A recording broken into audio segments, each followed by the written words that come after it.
రాజన్న సిరిసిల్ల జిల్లా ముస్తాబాద్ మండలం సేవలాల్ తండా గ్రామంలో తేజ్ ఉత్సవాలకు ప్రభుత్వ విప్ ఆది శ్రీనివాస్ సిరిసిల్ల నియోజకవర్గ ఇన్ఛార్జ్ కెకే మహేందర్ రెడ్డి పాల్గొనగా గిరిజన నాయకులు మహిళలు ఘన స్వాగతం పలికి శాల్వాతో సన్మానించారు. గిరిజన మహిళలతో నృత్యాలలో ఆది శ్రీనివాస్ కెకే మహేందర్ రెడ్డి పాల్గొన్నారు. ఈ సందర్భంగా గిరిజన నాయకుడు మున్నా నాయక్ మాట్లాడుతూ శ్రావణ మాసంలో తేజ్ ఉత్సవాలు పెళ్లి కాని ఆడపడుచులు తేజ్ పండుగను బతుకమ్మ అని పిలుచుకుంటాము. కాంగ్రెస్ పార్టీ మండల నాయకులు గిరిజన నాయకులు పెద్ద మున్నా చిన్న మున్నా మహిళా నాయకురాలు కార్యకర్తలు గిరిజన మహిళలు తదితరులు పాల్గొన్నారు.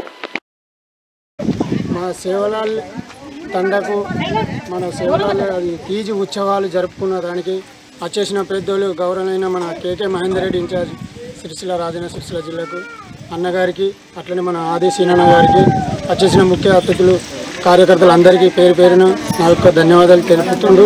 వచ్చిన ఈ పండుగకు తేజ్ ఉత్సవాలకు వచ్చిన పండుగకు పేరు పేరిన వాళ్ళకి ధన్యవాదాలు. ఎల్లకాలము మాకు వాళ్ళు తోడుగా ఉండాలని మా సేవలాల్ మహారాజు ఆశీర్వాదాలతోటి వాళ్ళందరూ క్షేమంగా ఉండాలని కోరుతూ మాకు ఈ అవకాశం ఇచ్చిన పెద్దల చిన్నలు అందరికీ అక్క చెల్లెలు అందరికీ పేరు పేరున నమస్కారాలు తెలియజేస్తున్నాను. జై సేవలాల్. మా సేవలాల్ తండా గ్రామంలో 9 రోజుల ఉపవాస దీక్ష పెళ్లి కాని అమ్మాయిలు 9 రోజులు ఉపవాస దీక్షతోటి వాళ్ళు నిర్వహించినటువంటి బతుకమ్మ పండుగను ఈరోజు గౌరవ ప్రభుత్వ విప్ ఆది శ్రీనివాస్ గారికి మరియు సిరిసిల్ల కాంగ్రెస్ పార్టీ ఇన్ఛార్జ్ కేకే మహేందర్ రెడ్డి గారికి స్వాగతం పలుకుతూ ఈరోజు సేవలాల్ తండకు రావడం మాకు ఎంతో గర్వకారణం.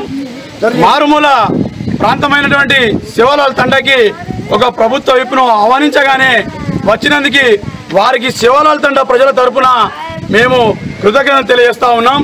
అదేవిధంగా ఈ పండుగ యొక్క ప్రత్యేకత ఏంటంటే పెళ్లి కాని ఆడపిల్లలు వారు ఈ ఉపవాస దీక్షలో ఏదైతే కోరుకుంటారో వారికి వారి జీవితంలో సక్సెస్ అవుతారనేది ఒక దృఢ సంకల్పం. ఇది మా సేవలాల్ మహారాజు చెప్పినటువంటి వేదవాక్యం కాబట్టి దాన్ని అనుసరించి మేము ఈ పండుగను ప్రతి సంవత్సరం ఒక ఉత్సాహంగా ఘనంగా జరుపుకుంటూ నీతి నిజాయితీతో మేము ఈ పండుగను జరుపుకుంటూ ముందుకు సాగుతూ మాకు ఎల్లవేళలా ఆ సేవలాల్ మహారాజ్ యొక్క ఆశీస్సులు ఉండాలని, జగదంబాదేవి ఆశీస్సులు ఉండాలని మరియు ప్రభుత్వ పెద్దల యొక్క ఆశీస్సులు ఉండాలని మా తండ మీద ఉండాలని కోరుకుంటూ అందరికీ మా ఆడపడుచులందరికీ తీజ్ పండగ శుభాకాంక్షలు తెలియజేస్తూ సెలవు తీసుకుంటా ఉన్నాం.